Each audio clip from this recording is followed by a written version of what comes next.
Chapter 9. Adverb and degrees of comparison. The words that modify the meaning of different words like adjectives, verbs, clauses, or other adverbs are called adverbs. वे शब्द जो विशेषण, क्रिया, उपवाक्य या अन्य क्रिया विशेषण का अर्थ बदलते हैं, उन्हें क्रिया विशेषण, adverb, कहा जाता है. Examples.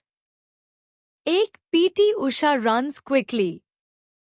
पीटी उषा तेजी से दौड़ती हैं. यह वाक्य बताता है कि क्विकली क्रिया रन्स का वर्णन कर रहा है और यह दर्शा रहा है कि उषा कैसे दौड़ती हैं. दो this is very cold water. यह पानी बहुत ठंडा है. यह वाक्य दिखाता है कि वेरी विशेषण कोल्ड का वर्णन करता है, जो पानी की ठंडक को और अधिक स्पष्ट करता है. 3. He trimmed the white roses neatly. उसने सफेद गुलाबों को सलीके से काटा. यह वाक्य यह दर्शाता है कि नीटली क्रिया ट्रिम्ड को दर्शा रहा है कि गुलाब कैसे काटे गए. 4. रिया स्पीक्स क्वाइट क्लियरली. रिया बहुत स्पष्ट बोलती है. यह वाक्य यह व्यक्त करता है कि क्वाइट और क्लियरली दोनों रिया की बोलने की शैली का वर्णन करते हैं. Adjective, adverbs might be confused. Adjectives tell us something about a person or a thing. विशेषण किसी व्यक्ति या वस्तु के बारे में कुछ बताते हैं. Adverbs tell us the way someone does something. क्रिया विशेषण यह बताते हैं कि कोई व्यक्ति किसी काम को किस प्रकार करता है. Look at the following sentences. 1. Mohan is a careful driver. Mohan एक सावधान चालक है. यह वाक्य यह बताता है कि केयरफुल एक विशेषण है, जो मोहन व्यक्ति की विशेषता को व्यक्त करता है. 2. Mohan drives carefully. मोहन सावधानी से गाड़ी चलाता है.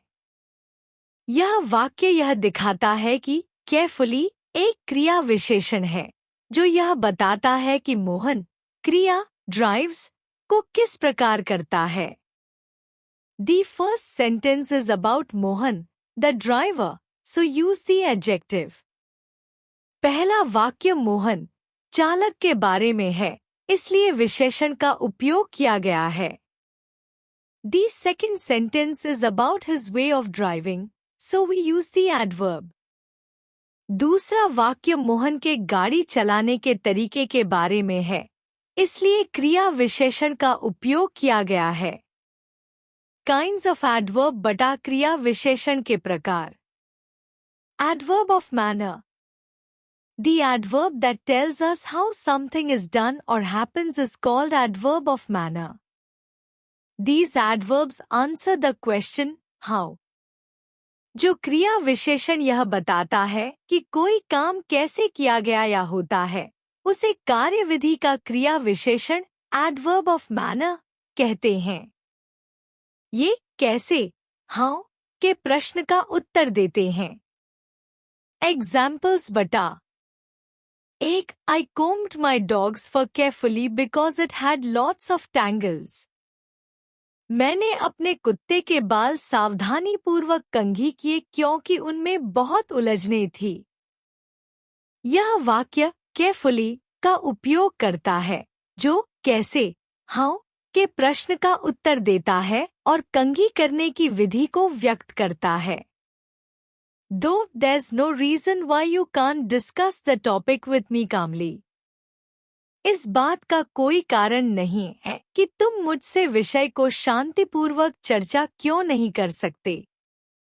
यह वाक्य कामली का उपयोग करता है, जो कैसे, हाउ के प्रश्न का उत्तर देता है और चर्चा करने की विधि को व्यक्त करता है. Adverb of place. The adverb that tells us where something is done or happens is called adverb of place. These adverbs answer the question where. जो क्रिया विशेषण यह बताता है कि कोई काम कहाँ किया गया या होता है, उसे स्थान का क्रिया विशेषण एडवर्ब ऑफ प्लेस कहते हैं। ये कहाँ, वेयर के प्रश्न का उत्तर देते हैं। एग्जाम्पल्स बटा। एक, दे रिसेंटली रिलोकेटेड टू जेनीवा। वे हाल ही में जिनेवा चले गए। यह वाक्य टू जेनीवा का उपयोग करता है, जो कहाँ, वेयर के प्रश्न का उत्तर देता है और स्थान को स्पष्ट करता है। 2, the morning newspaper arrives daily. सुबह का अखबार प्रतिदिन आता है। यह वाक्य डेली का उपयोग करता है, जो यह स्पष्ट करता है कि स्थानिक घटना नियमित रूप से होती है। The direction, distance, or position can be specified by the adverbs of place. दिशा, दूरी या स्थिति को स्थान के क्रिया विशेषण द्वारा स्पष्ट किया जा सकता है। Examples बटा। एक, the peon is sitting outside the office. Direction, चपरासी कार्यालय के बाहर बैठा है। यह वाक्य आउटसाइड का उपयोग करता है, जो कहाँ, वेयर के प्रश्न का उत्तर देता है और दिशा को व्यक्त करता है। 2, stars we see every night are far away from us. Distance, जो तारे हम हर रात देखते हैं, वे हमसे बहुत दूर हैं। यह वाक्य far away का उपयोग करता है, जो दूरी को दर्शाता है। 3, she looked upwards to the sky for bird watching. Position, वह पक्षियों को देखने के लिए आकाश की ओर ऊपर देख रही थी। यह वाक्य upwards का उपयोग करता है, जो स्थिति को स्पष्ट करता है। Adverb of time, the adverb that tells us when something is done or happens is called adverb of time. These adverbs answer the question when. जो क्रिया विशेषण यह बताता है कि कोई काम कब किया गया या होता है, उसे समय का क्रिया विशेषण adverb of time कहते हैं। ये कब, when के प्रश्न का उत्तर देते हैं। Examples बटा। एक, last year of my life was worst for me. मेरे जीवन का पिछला साल मेरे लिए सबसे खराब था। यह वाक्य लास्ट ईयर का उपयोग करता है, जो कब, when के प्रश्न का उत्तर देता है। 2, Neha will be back from work soon. Neha जल्द ही काम से वापस आ जाएगी। यह वाक्य सून का उपयोग करता है, जो समय को व्यक्त करता है। Adverb of frequency, the adverb that tells us how often something happens is called adverb of frequency. क्रिया विशेषण जो यह बताता है कि कोई कार्य कितनी बार होता है, उसे आवृत्ति का क्रिया विशेषण adverb of frequency कहते हैं। These adverbs answer the question how often and indicate the duration of an action. ये कितनी बार, how often के प्रश्न का उत्तर देते हैं और क्रिया की अवधि को स्पष्ट करते हैं। Examples बटा। एक, she rarely goes to the theater to watch movies. वह शायद ही कभी फिल्में देखने के लिए थिएटर जाती है। यह वाक्य rarely का उपयोग करता है, जो बताता है कि यह क्रिया बहुत कम बार होती है। 2, I often go to the park for a morning walk. मैं अक्सर सुबह की सैर के लिए पार्क जाता हूँ। यह वाक्य often का उपयोग करता है, जो दर्शाता है कि क्रिया नियमित रूप से होती है। Adverb of degree, the adverb that tells us how much an action has been done or will be done is called adverb of degree. जो क्रिया विशेषण यह बताता है कि कोई कार्य कितना हुआ है या होगा, उसे मात्रा का क्रिया विशेषण adverb of degree कहते हैं. These adverbs answer the question how much. ये कितना how much के प्रश्न का उत्तर देते हैं. Examples बटा. एक This short essay is hardly sufficient. यह छोटा निबंध मुश्किल से पर्याप्त है. यह वाक्य hardly का उपयोग करता है, जो बताता है कि क्रिया की मात्रा बहुत कम है. Though we had almost reached the hotel when the rain started. हम लगभग होटल पहुंच चुके थे जब बारिश शुरू हुई. यह वाक्य almost का उपयोग करता है, जो दर्शाता है कि कार्य लगभग पूरा हो चुका था. Adverb of purpose. The adverbs that help to describe why something happened are called adverb of purpose. वे क्रिया विशेषण जो यह स्पष्ट करते हैं कि कोई कार्य क्यों हुआ, उन्हें उद्देश्य का क्रिया विशेषण adverb of purpose कहते हैं. These may include words like so, since, thus, because, and clauses like so that, in order to, etc. इसमें so, since, thus, because और so that, in order to जैसे शब्द शामिल हो सकते हैं. Examples बटा. एक Since it is raining, I will not go out. क्योंकि बारिश हो रही है, मैं बाहर नहीं जाऊंगा. यह वाक्य since का उपयोग करता है, जो कारण reason को दर्शाता है. Though I study hard so that I will pass my tests. मैं कठिन अध्ययन करता हूं ताकि मैं अपने परीक्षा पास कर सकूं. यह वाक्य so that का उपयोग करता है, जो उद्देश्य purpose को व्यक्त करता है. Interrogative adverb. The adverb that is used to ask a question is called interrogative adverb. जो क्रिया विशेषण प्रश्न पूछने के लिए उपयोग किया जाता है, उसे प्रश्नवाचक क्रिया विशेषण interrogative adverb कहते हैं. They are placed at the beginning of a sentence. इन्हें वाक्य की शुरुआत में रखा जाता है. Examples बटा उदाहरण. एक How did you open this lock? तुमने यह ताला कैसे खोला? यह वाक्य how का उपयोग करता है, जो तरीके manner के बारे में प्रश्न करता है. Though when do you live in this city? तुम इस शहर में कब रहते हो? यह वाक्य when का उपयोग करता है, जो समय time के बारे में प्रश्न करता है. Relative adverb. The adverb that relates or connects two clauses or two sentences is called relative adverb. जो क्रिया विशेषण दो उपवाक्यों या वाक्यों को जोड़ता है, उसे संबंध सूचक क्रिया विशेषण relative adverb कहते हैं.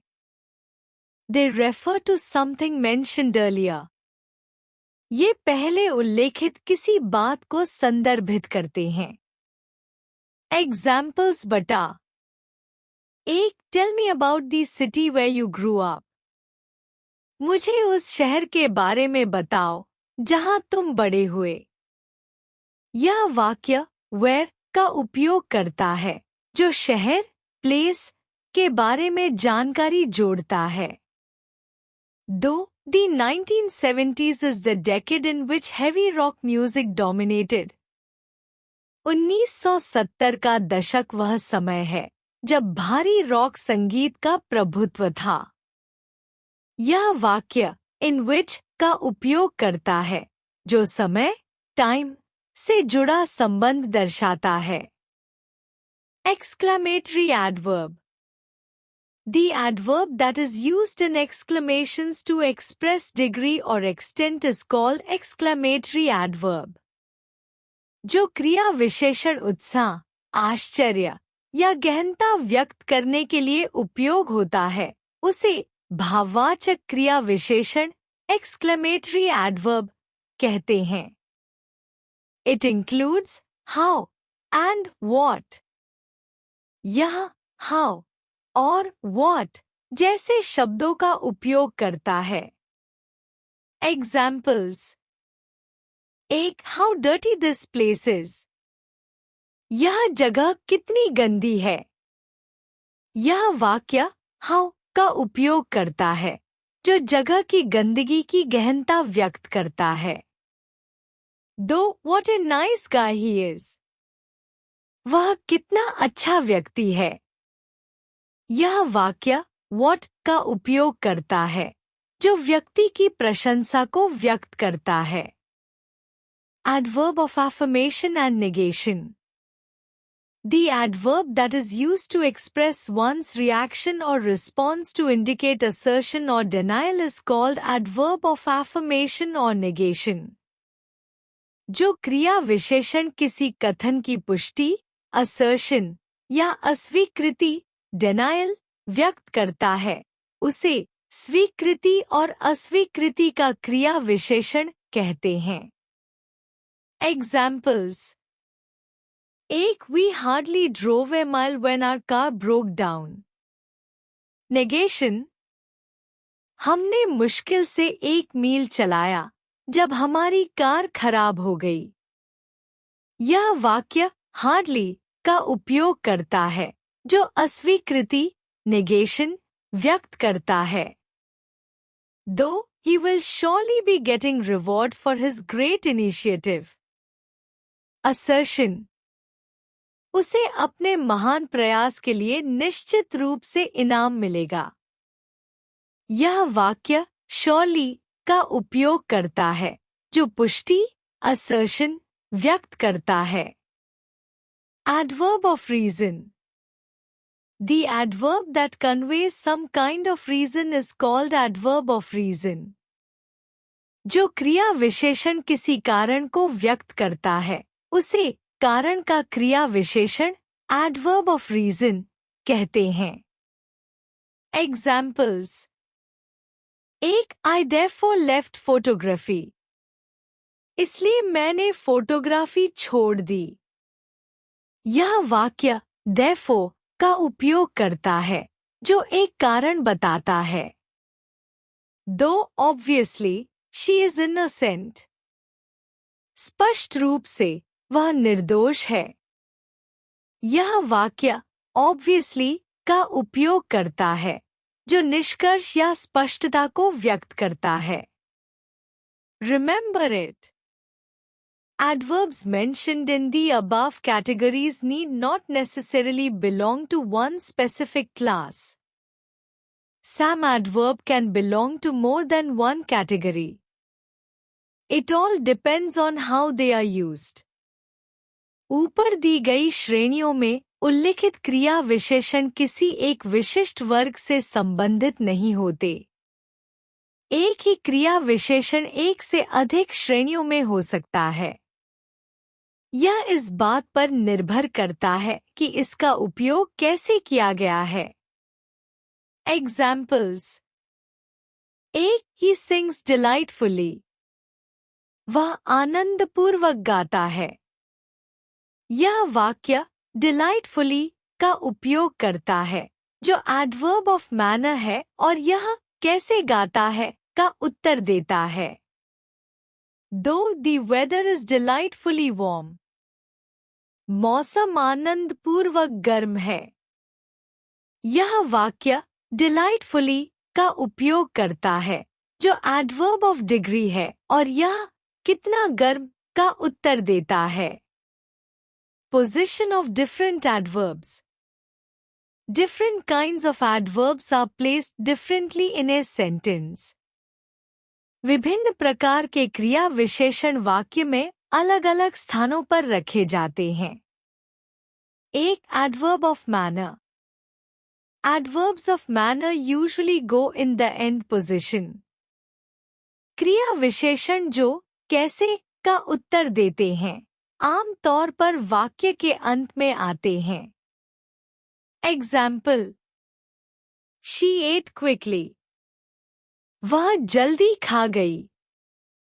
यह वाक्य ate खाने की क्रिया का वर्णन quickly से करता है. Sometimes they go in mid position if the adverb is not the most important part of the clause or if the object is very long. कभी-कभी क्रिया विशेषण वाक्य के मध्य में आता है यदि वह सबसे महत्वपूर्ण हिस्सा नहीं है. Example: She quickly ate her dinner and ran out. उसने जल्दी-जल्दी अपना खाना खाया और बाहर चली गई. यहाँ quickly का उपयोग खाना खाने की क्रिया को और अधिक स्पष्ट करने के लिए किया गया है. दो adverb of place. Adverbs of place usually go in the end position. क्रिया विशेषण जो कहाँ का उत्तर देते हैं आम तौर पर वाक्य के अंत में आते हैं. Example: We'll be at that table there. हम उस मेज पर होंगे. Sometimes they go in the front position, especially in writing. कभी-कभी ये विशेषकर लेखन में वाक्य के प्रारंभ में आते हैं. Example: Outside there was a small pond. बाहर एक छोटा तालाब था. 3 adverb of time. Adverbs of time usually go in the end position. क्रिया विशेषण जो कब का उत्तर देते हैं वाक्य के अंत में आते हैं. Example: I'm flying to Austria tomorrow. मैं कल ऑस्ट्रिया जा रहा हूँ. Sometimes they go in the front position, especially if we want to emphasize the adverb. कभी-कभी जोर देने के लिए ये वाक्य के प्रारंभ में आते हैं. Example: Today she is going to clean her house. आज वह अपना घर साफ करने जा रही है. 4 adverb of frequency. Adverbs of frequency usually go in the mid or end positions and sometimes in the front position. क्रिया विशेषण जो कितनी बार का उत्तर देते हैं वाक्य के मध्य या अंत में आते हैं और कभी-कभी प्रारंभ में. एक Sometimes she wore a woolen hat. कभी-कभी वह ऊनी टोपी पहनती थी. यह वाक्य कभी-कभी sometimes को क्रिया wore के पहले रखकर आदत को व्यक्त करता है. Though we don't see them very often. हम उन्हें बहुत बार नहीं देखते. यह वाक्य यह दर्शाता है कि very often बहुत बार क्रिया सी के बाद रखकर क्रिया की आवृत्ति को व्यक्त करता है. 3 I could never swim fast. मैं कभी तेज नहीं तैर सकता था. यह वाक्य सही रूप में never को क्रिया के पहले रखता है. Incorrect. Never I could swim fast. गलत, कभी मैं तेज तैर सकता था. Adverbs of degree. Adverbs like really, very, quite usually go in mid position, while a lot and a bit usually go in end position. Really, very और quite जैसे क्रिया विशेषण वाक्य के मध्य में आते हैं, जबकि a lot और a bit वाक्य के अंत में आते हैं. Examples: एक I really like those pink flowers. मुझे वे गुलाबी फूल वास्तव में पसंद है. यह वाक्य really को वाक्य के मध्य में रखकर पसंद को जोर देता है. Though we go to Ireland a lot. हम अक्सर आयरलैंड जाते हैं। यह वाक्य a lot को वाक्य के अंत में रखकर यात्रा की आवृत्ति को व्यक्त करता है। Adverbs of purpose. Adverbs like probably, possibly, certainly go in mid-position, while others like maybe, perhaps go in front or end positions. Probably, possibly और certainly जैसे क्रिया विशेषण वाक्य के मध्य में आते हैं। Maybe और perhaps जैसे क्रिया विशेषण वाक्य के प्रारंभ या अंत में आते हैं। Examples. It'll probably rain. शायद बारिश होगी। यह वाक्य probably को वाक्य के मध्य में रखता है। Though maybe Jay will know the answer. शायद जय उत्तर जानता होगा। यह वाक्य maybe को वाक्य की शुरुआत में रखता है।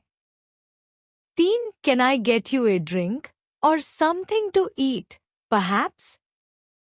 क्या मैं तुम्हारे लिए कुछ पीने या खाने के लिए ला सकता हूँ?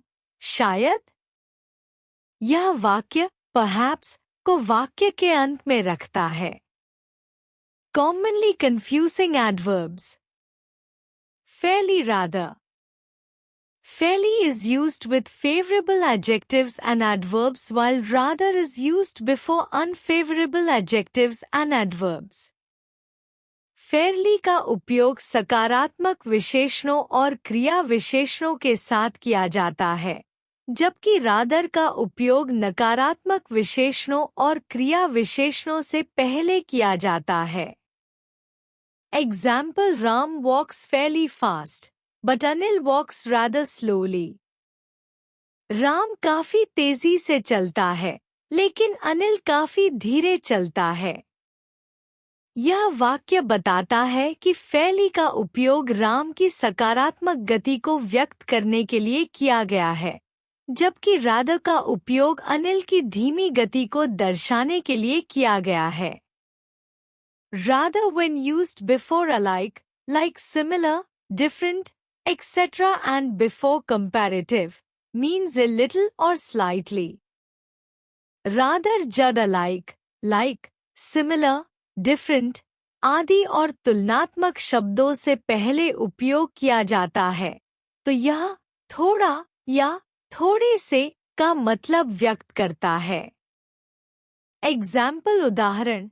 These cats are rather like cubs in some ways. ये बिल्लियां कुछ मामलों में शावकों की तरह थोड़ी सी हैं। यह वाक्य बताता है कि rather का उपयोग समानता व्यक्त करने के लिए किया गया है और शावकों और बिल्लियों के बीच थोड़ा सा सामंजस्य दर्शाया गया है। Hardly, scarcely, barely. The adverbs hardly, scarcely, and barely are almost negative, almost not in meaning. Hardly, scarcely और barely क्रिया विशेषण लगभग नकारात्मक लगभग नहीं अर्थ व्यक्त करते हैं।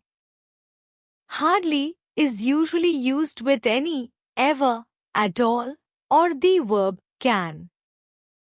Hardly का उपयोग आम तौर पर any, ever, at all या can क्रिया के साथ किया जाता है। Example. She has hardly any money. उसके पास लगभग कोई पैसा नहीं है। यह वाक्य यह व्यक्त करता है कि hardly का उपयोग बहुत कम पैसे को व्यक्त करने के लिए किया गया है।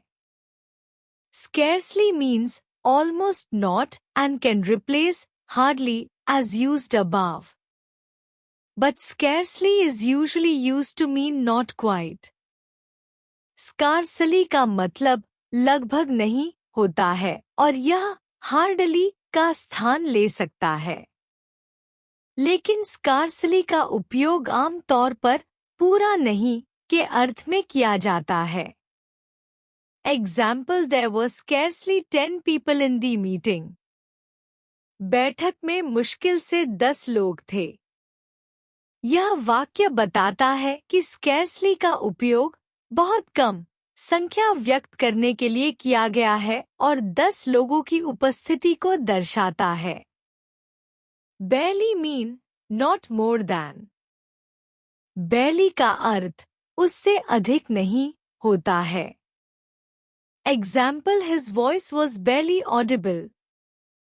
उसकी आवाज मुश्किल से सुनाई दे रही थी। It was only just Audible, यह केवल थोड़ा सुनाई दे रही थी। यह वाक्य बताता है कि barely का उपयोग यह व्यक्त करने के लिए किया गया है कि आवाज बहुत ही कम या मुश्किल से सुनाई दे रही थी। Yet still, both are adverbs of time. Yet means up to the time of speaking. It is used with the negative or interrogative. Yet और still दोनों समय के क्रिया विशेषण हैं। Yet का मतलब होता है बोलने के समय तक। इसका उपयोग नकारात्मक या प्रश्नवाचक वाक्यों में किया जाता है। Example, he hasn't yet applied for the license I told him about. उसने अभी तक इस लाइसेंस के लिए आवेदन नहीं किया है जिसके बारे में मैंने उसे बताया था। यह वाक्य yet का उपयोग नकारात्मक वाक्य में यह दिखाने के लिए करता है कि व्यक्ति ने अभी तक कार्रवाई पूरी नहीं की है।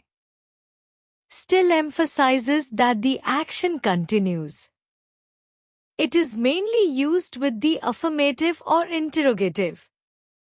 It can also be used with the negative to emphasize the continuance of an action. Still यह बताने पर जोर देता है कि क्रिया अब भी जारी है।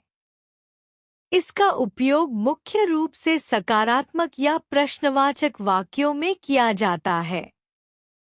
इसे नकारात्मक वाक्यों में भी उपयोग किया जा सकता है ताकि क्रिया की निरंतरता पर जोर दिया जा सके। Example, he is still in bed. वह अभी भी बिस्तर पर है। यह वाक्य स्टिल का उपयोग यह व्यक्त करने के लिए करता है कि व्यक्ति अब भी बिस्तर पर है और स्थिति में कोई बदलाव नहीं हुआ है। Too much. Before adjectives without nouns and before adverbs, we use to, not too much. संज्ञा के बिना विशेषणों और क्रिया विशेषणों से पहले to का उपयोग किया जाता है, too much का नहीं। You're too kind to me. Correct. तुम मेरे प्रति बहुत दयालु हो। सही। You're too much kind to me. Incorrect. तुम मेरे प्रति बहुत ज्यादा दयालु हो। गलत। I arrived too early. Correct. मैं बहुत जल्दी आ गया। सही। I arrived too much early. Incorrect. मैं बहुत ज्यादा जल्दी आ गया। गलत। यह स्पष्ट करता है कि जब हम विशेषण या क्रिया विशेषण का वर्णन करते हैं तो हमें to का उपयोग करना चाहिए, जबकि too much केवल मात्रा को व्यक्त करने के लिए उपयोग किया जाता है। Seldom. Seldom is an adverb. We may say, I seldom go to London, but not, my visits to London are seldom. Seldom एक क्रिया विशेषण है। हम कह सकते हैं, I seldom go to London, लेकिन my visits to London are seldom कहना सही नहीं है। यह वाक्य बताता है कि seldom को केवल क्रिया विशेषण के रूप में उपयोग किया जाता है, जो क्रिया की आवृत्ति, फ्रीक्वेंसी को दर्शाता है। इसे किसी वाक्य के मुख्य भाग, जैसे संज्ञा, के साथ नहीं जोड़ा जा सकता। Degrees of comparison. Like adjectives, Adverbs too have 3 degrees of comparison: positive, comparative, and superlative. The comparative is formed by adding er, more in longer ones, and the superlative by est, most. However, the irregular degrees are formed differently. विशेषणों की तरह क्रिया विशेषणों में भी 3 प्रकार के तुलना के रूप होते हैं: साधारण, पॉजिटिव, तुलनात्मक, कंपैरेटिव, और उच्चतम, सुपरलेटिव। तुलनात्मक में er लंबे शब्दों के लिए more और उच्चतम में est most जोड़कर रूप बनाए जाते हैं। हालांकि असामान्य रूप भिन्न तरीके से बनते हैं। Adverbs of positive degree are suffixed with er in the comparative and est in the superlative. साधारण रूप के क्रिया विशेषणों में तुलनात्मक के लिए er और उच्चतम के लिए est जोड़ा जाता है। Positive, comparative, superlative. Fast, faster, fastest. Hard, harder, hardest. High, higher, highest. Near, nearer, nearest. Soon, sooner, soonest. Late, later, latest. Adverbs ending in ly form their comparative or superlative by adding more or most before them. ly पर समाप्त होने वाले adverbs के comparative और superlative बनने के लिए उनके पहले more या most जोड़ा जाता है। Positive, comparative, superlative. briefly, more briefly, most briefly. Politely, more politely, most politely. Sweetly, more sweetly, most sweetly. Wisely, more wisely, most wisely. Remember it. The comparative form of early is earlier, not more early, and superlative form is earliest, not most early. Early का comparative रूप earlier और superlative रूप earliest होता है। इसके लिए more early और most early का उपयोग नहीं किया जाता। Comparatives and superlatives of irregular adverbs are formed in different way. Irregular adverbs का comparative और superlative रूप सामान्य नियमों का पालन नहीं करता। ये विशेष तरीकों से बनाए जाते हैं। मूल रूप, पॉजिटिव, तुलनात्मक रूप, कंपैरेटिव, सर्वोत्तम रूप, सुपरलेटिव। गुड, वेल, अच्छा, बेटर, बेहतर, बेस्ट, सबसे अच्छा। बैडली, बुरा, वर्स, ज्यादा बुरा, वर्स्ट, सबसे बुरा। मच, ज्यादा, मोर, और अधिक, मोस्ट, सबसे ज्यादा। लिटिल, थोड़ा, लेस, कम, लीस्ट, सबसे कम। फार, दूर, फादर, ज्यादा दूर, फादेस्ट, सबसे दूर। फार, आगे, फर्दर, ज्यादा आगे, फर्देस्ट, सबसे आगे। निष्कर्ष, एडवर्ब्स ऐसे शब्द होते हैं जो क्रियाओं, विशेषणों, वाक्यांशों या अन्य क्रिया विशेषणों के अर्थ को संशोधित करते हैं। इनके प्रकार और उपयोग को समझना भाषा को अधिक प्रभावशाली और सटीक बनाता है। प्रकार, मैनर, कार्य कैसे हुआ। Example, she runs quickly dot. Place, कार्य कहाँ हुआ। Example dot, He is sitting outside. Time, कार्य कब हुआ? Example, she will come soon. Frequency, कार्य कितनी बार हुआ? Example, I often go to the park. Degree, कार्य कितना हुआ?